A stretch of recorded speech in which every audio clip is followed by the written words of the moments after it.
TTD నూతన ఈవోగా బాధ్యతలు స్వీకరించారు శ్యామలారావు.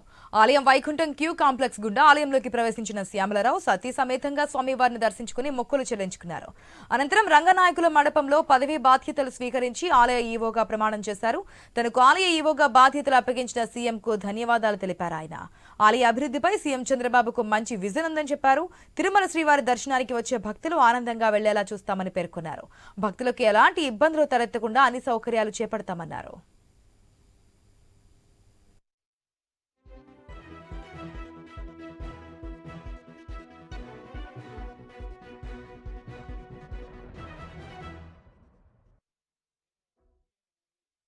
డివైన్ అని భావిస్తాను. అలాగే ఇక్కడ ఈవోగా పనిచేసే అవకాశం దేవుడి ఆశీస్సులు ఉంటే కానీ రాదు.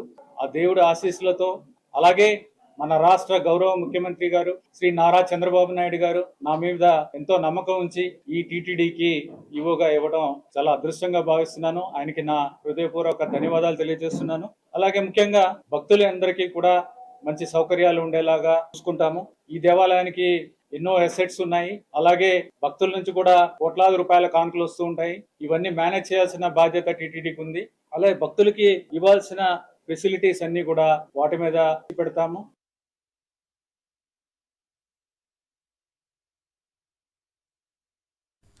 ఆలయ ఈవోగా బాధ్యతలు స్వీకరించిన అనంతరం శ్యామలారావు ఆకస్మిక తనిఖీలు చేశారు. ఆలయ పరిసరాలలో పర్యటించి క్యూ లైన్లను పరిశీలించారు.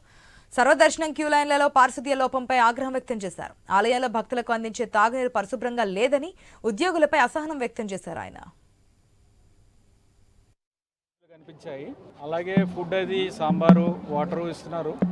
వాటర్లో కూడా కొంత కొంచెం టర్బిడిటీ అంటే టోటల్ డిజాల్వ్ సాయిడ్ అంటారు. అది అంటే మట్టిలా కొంచెం ఉంది. అది ఎందుకు వచ్చిందో చూడాలి.